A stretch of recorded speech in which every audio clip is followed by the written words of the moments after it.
गुरुदेव की जय। मारे वालैये करी उमंग, सखियो सर्वे तेड़ी संग। मारे वालैये करी उमंग, सखियो सर्वे तेड़ी संग। रामाणे नव नवे रंग, अद्भुत लीला आजरी सखी, अद्भुत लीला आजरी। सखियो मली संगात, शोभित चांदनी रात। सखियो मली संगात, शोभित चांदनी रात। तेज भूखन अखियात, तेज भूखन अखियात। मीठे स्वरे बाजरी सखी, मीठे स्वरे बाजरी। जोता जोत वृंदावन, अंगे रंग उत्पन्न। जोता जोत वृंदावन, अंगे रंग उत्पन्न। सामग्री सखी जीवन, नवलो सर्वे साजरी सखी, नवलो सर्वे साजरी। मारे वालैये करी उमंग, सखियो सर्वे तेड़ी संग। रामाणे नव नवे रंग, अद्भुत लीला आजरी सखी, अद्भुत लीला आजरी। अंगे साहुअल बेल, करे रे रंग नारेल। अंगे साहुअल बेल, करे रे रंग नारेल। विलास विनोद हास खेला, लोपीरा मेला जरी। लोपीरा मेला जरी सखी, लोपीरा मेरा जरी। वच्चे वच्चे वाये वेणा, रंग रस खिण खिण।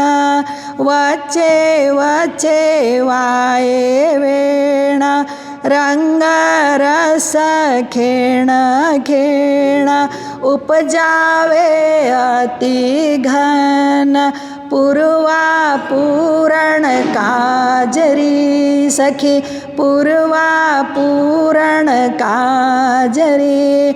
मारे वालैये करी उमंग, सखियो सर्वे तेड़ी संग।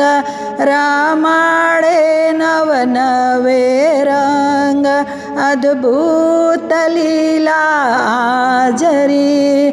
उपजावे अति घन, पूर्वा पूरन काजरी।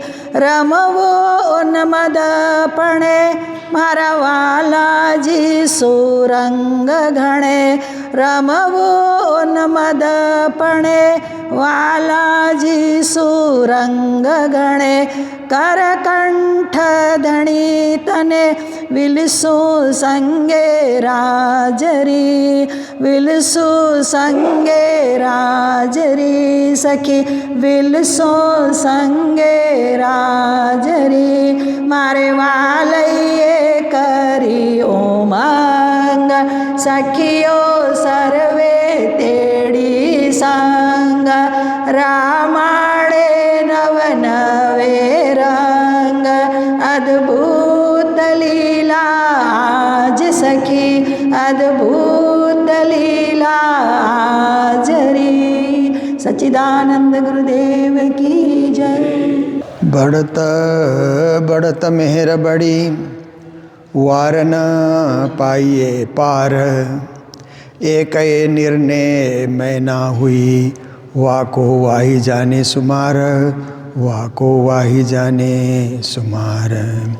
बोलो कृष्ण कन्हैया लाल की, श्री निजानंद स्वामी की, श्री प्राणनाथ प्यारे की, महारानी बाईजुराज की, महाराजा छत्रसाल की, गुरुजी मंगलदास महाराज की, श्री कृष्ण प्रणामी धर्म की, तीनों पुरी धाम की, सर्व सुंदर साथ की, और मेहर देखियो प्रणाम।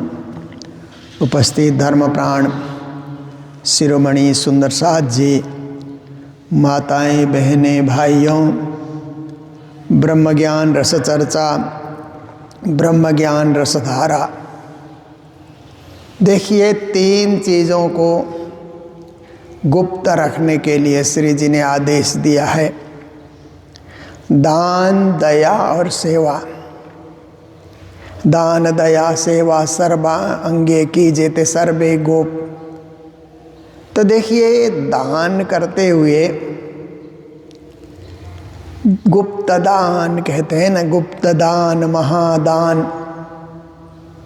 तो जहाँ भी हम लोग जाते हैं, मंदिरों में दान पात्र होते हैं, डाल देते हैं, तो उससे किसी को पता भी नहीं चलता है, दान भी हो जाता है।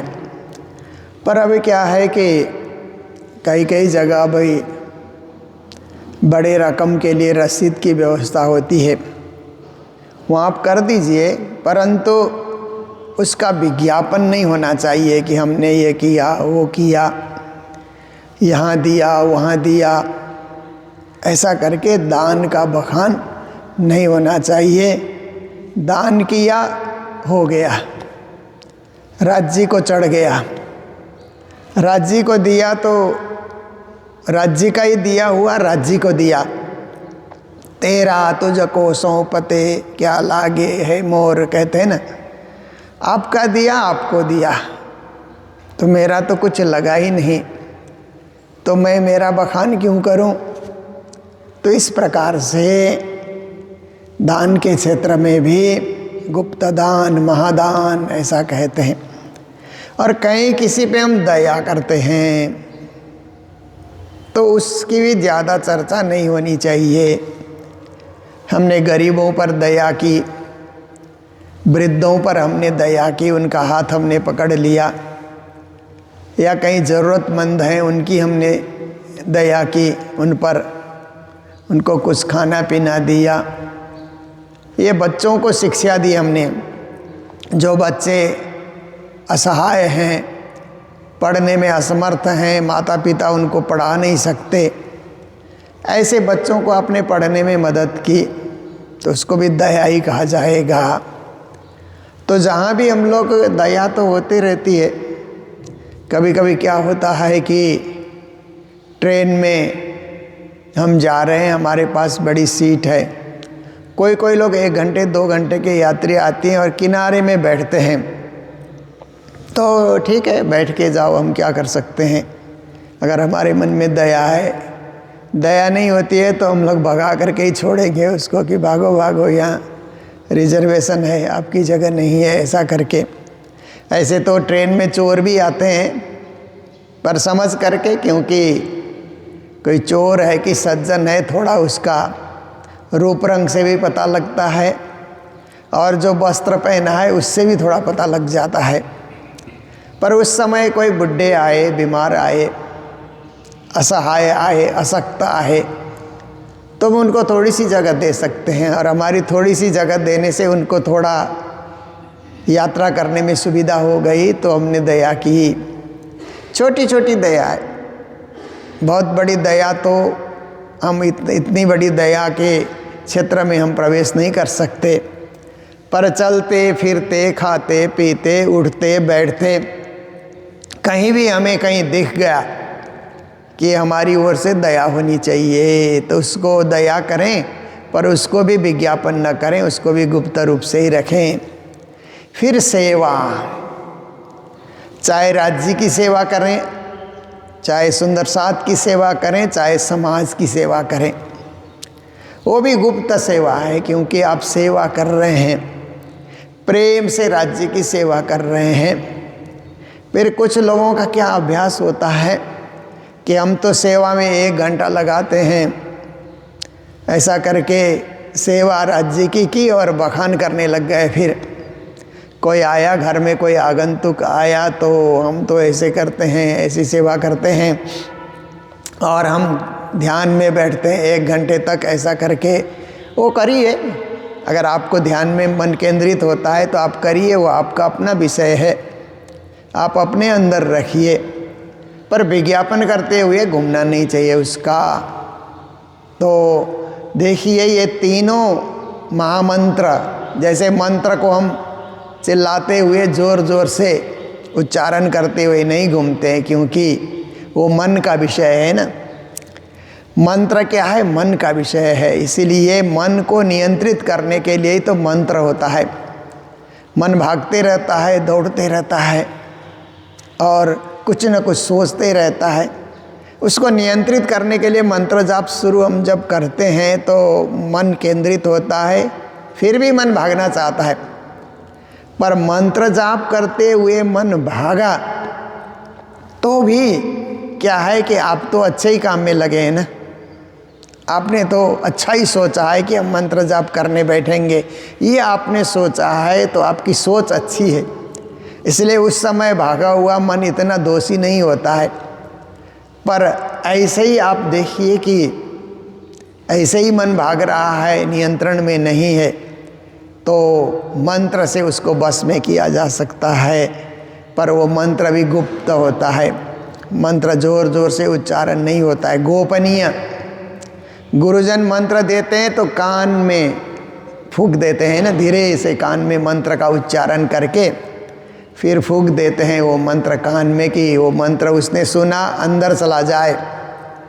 ऐसी एक परंपरा है कान फूंकने की, मंत्र सुनाने की। तो आप देखिए, मंत्र भी गोपनीय है, तो ये दान दया सेवा भी गोपनीय है, क्योंकि छत्रसाल जी ने, प्राणनाथ जी ने ही कहा, पर छत्रसाल जी को शोभा दी, छुपके साहेब कीजे याद, खास लखास नजी की स्वाद, ऐसा करके कहा। आप भक्ति करते हैं तो भी छुपके कीजिए, मतलब दिखाने के लिए नहीं है। जैसे आप देखिए ना कि आप बड़े बड़े तीर्थों में जाते हैं तो कई सारे वहाँ पर साधु हैं या कुछ भी हैं ऐसे होते हैं, तो पूरा चंदन लगा करके, पूरी माला डाल करके, 2 4 5 10 मालाएं डाल करके, इधर बाजू में भी चंदन लगा करके, और ललाट में भी है, और भी चंदन लगा करके वो लोग बैठे रहते हैं। तो क्या है कि उस तरफ बैठने से उनकी सोच होती है कि कोई ना कोई चढ़ावा देता रहेगा, पर आपको ऐसे सब बहुत आडंबर करने की ज़रूरत नहीं है। आप गुप्त रूप से भी परमात्मा की भक्ति करने के लिए, लोग तो सोचते हैं ये बहुत बड़े भक्त हैं, पर बहुत बड़े भक्त तो ऐसे होते ही नहीं, दिखते ही नहीं, वो तो छुप करके रहते हैं, गहराई में रहते हैं। लोग हमारी भक्ति को देखें नहीं, ये हमारी आत्म साधना है, परमात्मा प्राप्ति का एक मार्ग है, लोग देखें नहीं। जैसे घर में सोना चांदी हीरा जवाहरात है तो कितना छुपा करके हम रखते हैं कि कोई देखे नहीं, किसी की दृष्टि पड़े नहीं। ऐसे ही आध्यात्मिक धन को भी छुपा करके रखना, गोपनीय रखना, ये बहुत ज़रूरी होता है। तो आज की चौपाई में श्री जी महाराज कह रहे हैं, और मेहर ये देखियो कर दियो धाम वतन्ना।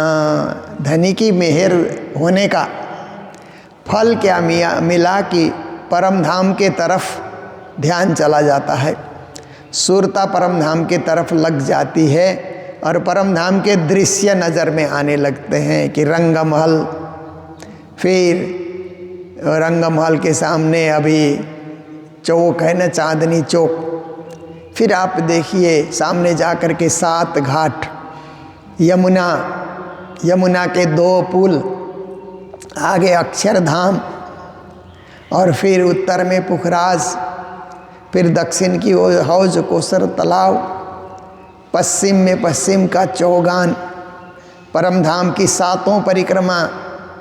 धनी की मेहर होती है तो वो ध्यान में आने लगते हैं, विचार में आने लगते हैं कि मेरी आत्मा वहाँ से आई और अंत तो गत्वा मेरी आत्मा वहीं जाएगी। ऐसा क्या है कि एक विश्वास, पूर्ण भक्ति, पूर्ण समर्पण हमारे दिल में प्रकट होने लगता है। ये क्या है? धनी की मेहर से ही संभव है। और धाम वतन परम धाम की बातें कोई करता है तो सुनने की इच्छा होती है कि उसको सुनते रहें, क्योंकि वो हमारा धाम है, वो हमारा घर है, वो हमारा वतन है, निज वतन है, ऐसी इच्छा होती है। साख पुराई सब अंगों, जब धनी की मेहर होती है तो जिन जिन अंगों से धनी की सेवा हो सकती है, सभी अंग धाम धनी की सेवा करने के लिए तत्पर हो जाते हैं। जैसे आप देखिए, सबसे पहले तो पाँव है ना हमारा अंग, वो चलेगा तो मंदिर आएंगे। पाँव साथ देगा, पाँव में स्फूर्ति होगी, पाँव जगेगा तो ही तो हम चल करके आते हैं। पाँव सो गया तो हम आ ही नहीं पाएंगे। तो सबसे पहले पाँव भी, फिर भक्ति में जब अनुरक्त हम होते हैं तो सुबह सुबह पाँव कहते हैं खड़े हो जाओ, तैयारी करो, जल्दी जल्दी तैयारी करो।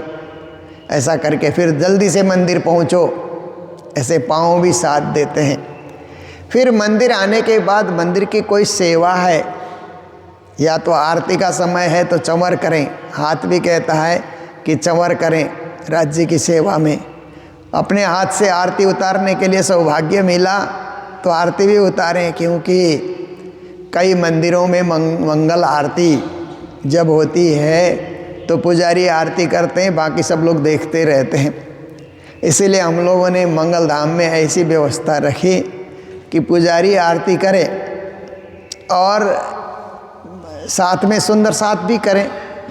तो हम लोग सुंदर साथ के लिए भी आरती करने की व्यवस्था रख देते हैं कि जैसे हम बीतक में सुनते हैं कि सायंकालीन आरती श्री प्राणनाथ प्यारे की महारानी बाईजूराज उतारती हैं, तो सखियां भी उतारती है साथ साथ में अपनी अपनी आरती।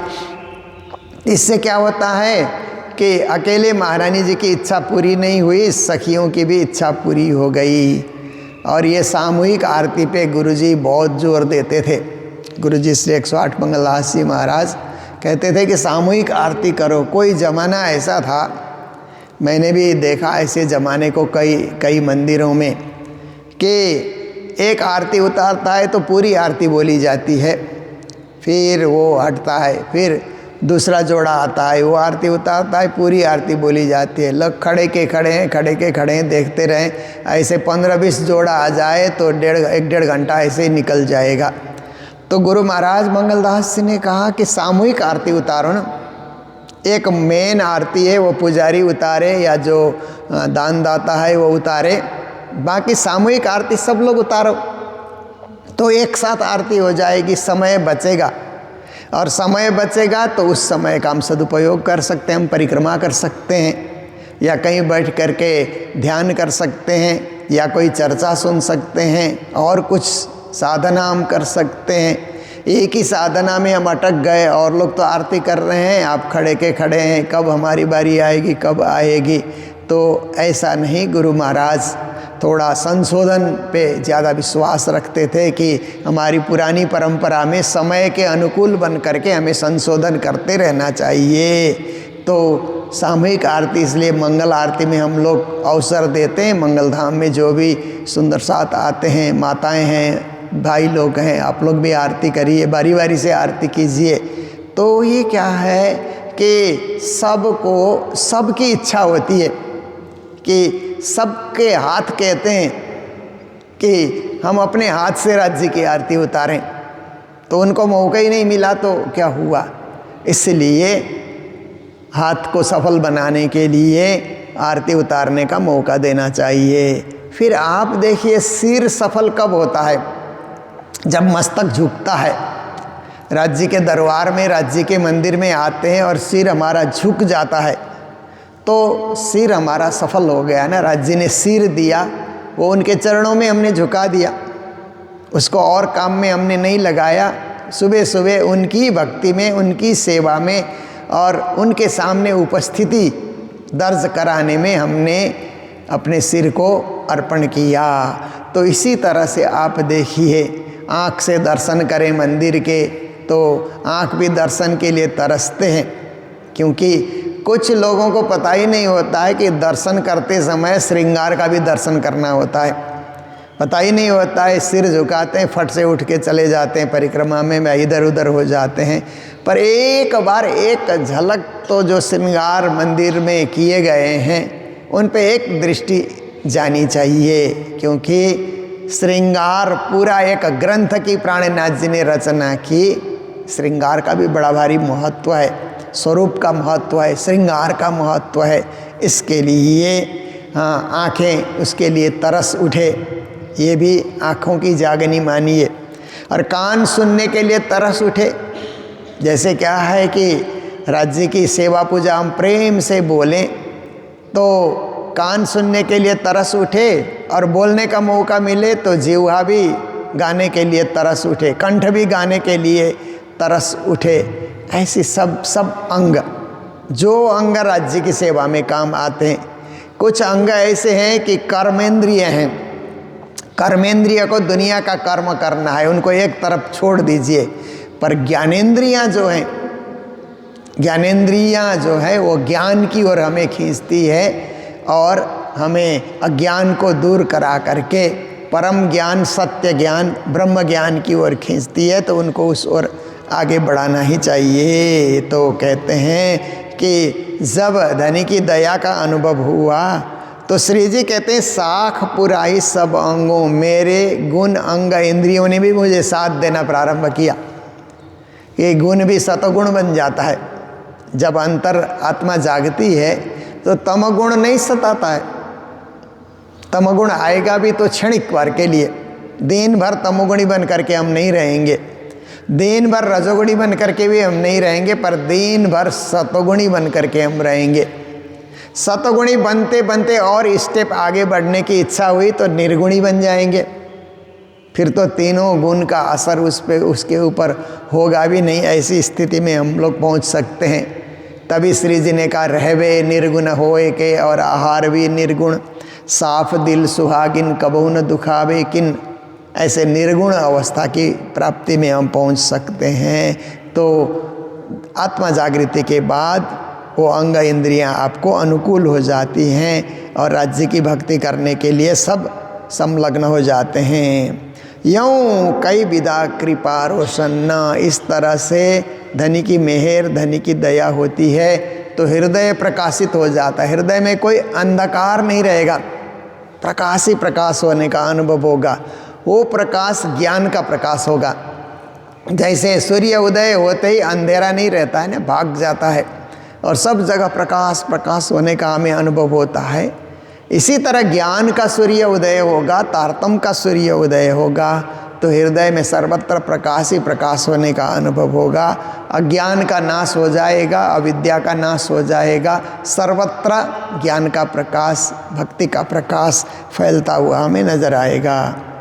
अंदर सब मेरे यूं कहे, धाम से आए माए सुपन्ना। अब अंदर तो अंतःकरण है ना, बाहर हमारा शरीर है, अंदर आप दृष्टि डालते हैं तो हमारे अंतःकरण बैठे हुए हैं। अंदर मन है, चित्त है, बुद्धि है, आत्मा है, ये चार अंतःकरण अदृश्य होकर के सूक्ष्म रूप से ये सब बैठे हुए हैं। पर ये चारों के चार भी कहते हैं कि भक्ति करो, सेवा करो, भक्ति करो, राज्य के तरफ लगे रहो। ऐसे करके सब साक्षी दे रहे हैं कि अच्छे काम में लगे रहो। धाम से आए माए सुपन्न, अंतःकरण भी हमें बार बार झकझोर रहे हैं कि याद करो कि हम धाम से इस स्वप्न रूप संसार में आए हैं। पर इस स्वप्न रूप संसार को देखना भी है, स्वप्न रूप संसार के जीवों को भी जगाना है। इस स्वप्न रूप संसार में आकर के भी राज्य को नहीं भूलना है, उनकी भक्ति करते हुए सत्कर्म करना है, सत्कर्म करते चलना है। आप देखिए कई लोग सोचते हैं कि दुनिया में आकर के राज्य को नहीं भूलना है, इसलिए भक्ति करते रहो, भक्ति करते रहो, पर सत्कर्म भी करना चाहिए, पुरुषार्थ भी करना चाहिए। केवल भक्ति में हम लगे रहे, पर ऐसी नहीं कि पुरुषार्थ आप कीजिए। इसके लिए मैं उदाहरण देता हूँ कि जैसे माँ बाप बच्चों को ज़्यादा पढ़ाते हैं ना, अच्छी पढ़ाई अच्छी शिक्षा देना चाहते हैं, तो बच्चे कहते हैं अब हम विदेश में पढ़ेंगे, अब तो यूएसए जाएंगे, कनाडा जाएंगे, यूके जाएंगे, ऑस्ट्रेलिया जाएंगे और देशों में जाएंगे, पढ़ेंगे। ऐसा सब जब हो जाता है तो उनको भेज दिया जाता है। जिद करते हैं बच्चे, जिद करते हैं तो माँ बाप फिर उनको अब उनके जिद पे माँ बाप भी हाँ में हाँ मिला देते हैं। ठीक है, फिर अब आप लोगों की ऐसी इच्छा है तो चलो जाओ पढ़ो। पर बच्चे विदेश गए और विदेश जा कर के अच्छी पढ़ाई की, अच्छा पुरुषार्थ किया, अच्छी कमाई की और समय समय पे माँ बाप को भी याद कर रहे हैं, तो माँ बाप को खुशी होती है। और ऐसा भी उदाहरण दिया जा सकता है कि कुछ बच्चे विदेश गए और मम्मी पापा ही करते रहे, पढ़ाई भी नहीं की, पुरुषार्थ भी नहीं किया, मकान भी नहीं खरीदा, कोई अच्छी नौकरी भी नहीं करी, कुछ नहीं उन्होंने किया, व्यापार व्यवसाय, तो माँ बाप उस पर खुश नहीं होंगे। बच्चा तेरे को विदेश भेजा पर कोई पुरुषार्थ तुमने नहीं किया, इसीलिए कुछ करो ना। वहाँ जाने का अर्थ है कि कुछ सत्कर्म करो, अच्छा काम करो, शुभ काम करो।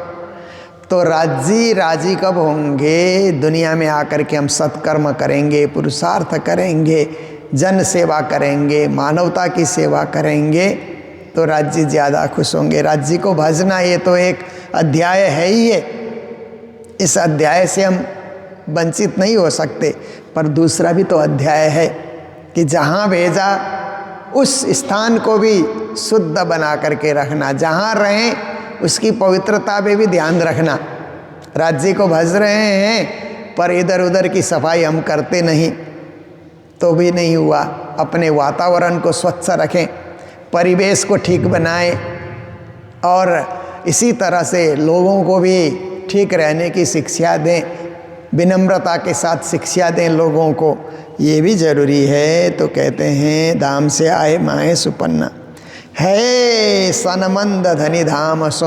हमारा संबंध तो धाम धनी से है ही है, वो नहीं छूटता। जैसे आप देखिए ना, कहीं कहीं गाँवों में आप जाएंगे तो देखने को मिलता है कि गाय को चरने के लिए लंबी रस्सी के साथ बांध दिया जाता है ना।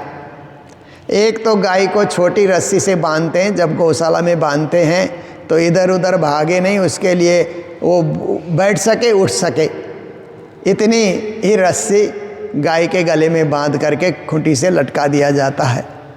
पर कभी गाय चरती है तो दूर न चली जाए, खो न जाए, इसके लिए क्या करते हैं कि 15-20 फीट लंबी रस्सी करके एक खूंटी गाड़ देते हैं और मैदान में घास में गाय चरती रहे। तो अब गाय को उस समय क्या करना है, जहाँ तक रस्सी जाती है वहाँ तक के घास को चरना है, पेट भरना है, हृष्ट पुष्ट होना है। ऐसे नहीं कि खूंटी से हमको बांध दिया करके निराश हो करके गाय को खूंटी के पास ही खड़े रहना, ये कोई गाय का पुरुषार्थ नहीं हुआ। गाय को तो एक परिधि दिया गया है ना, परिधि में चरने के लिए मौका दिया गया है, तो उस घास को अच्छा से चर करके पेट भर करके अच्छा दूध देना चाहिए, जिसकी अभिलाषा जो ग्वाले लोग कर रहे हैं वो अभिलाषा पूरी करनी चाहिए गाय को। ऐसे ही राज्य ने हमें एक परिधि दी है, एक परिवार, एक समाज, राज्य ने हमें परिधि दी है संसार में विचरण करने के लिए। तो वहाँ तक हम विचरण करें, परंतु उस विचरण में भी सत्कर्म का भाव रखते हुए, सेवा का भाव रखते हुए हम हृष्ट पुष्ट भी रहें, सब कुछ रहें, खुश रहें, औरों को भी खुश रखें। और फिर खूंटी से तो बंधे है ही हैं, इसी तरह राज्य की भक्ति से बंधे हैं, वो तो है ही हैं, परंतु जो परिधि राज्य ने हमें सौंपी है उसको भी साकार करना, उसको भी अच्छा बनाना, उसको भी सुंदर बनाना, ये भी हमारा कर्तव्य होता है। इसीलिए कहते हैं है सनिमंद धनी दामसों ऐसा का मेर से उत्पन्न, ये गवाइयाँ भी धनी की मेर से ही हमें प्राप्त होती है। मेरे सतगुरु धनी है यूं कया।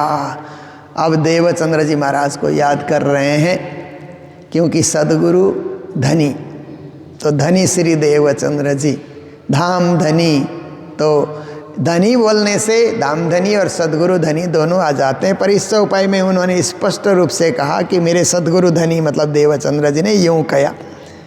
और कहा वेद पुराण, धनी श्री देवचंद जी ने कहा कि ब्रह्म सृष्टि परम धाम से आई है, और ब्रह्म सृष्टि की चाल, गति, सोच, समझ औरों से फर्क होता है, औरों से बिल्कुल निराला होता है। इसलिए ब्रह्म सृष्टि के भाव को जागृत करो, सुंदर सात भाव को जागृत करो, ये सदगुरु ने कहा। प्राणनाथ जी कहते हैं बाद में मैंने वेद और पुराण को पढ़ करके देखा तो वहाँ भी महान सृष्टि के लक्षण बताए गए, मिल गए मुझे।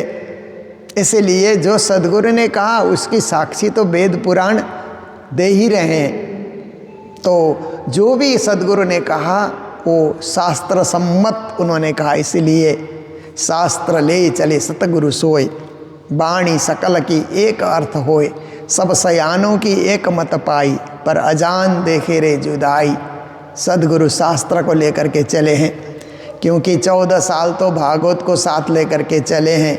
बाद में उन्होंने मौखिक प्रवचन प्रारंभ किया तो भी शास्त्रों की साक्षियां दे दे करके वो प्रवचन करते थे, परमधाम की महिमा बताते थे।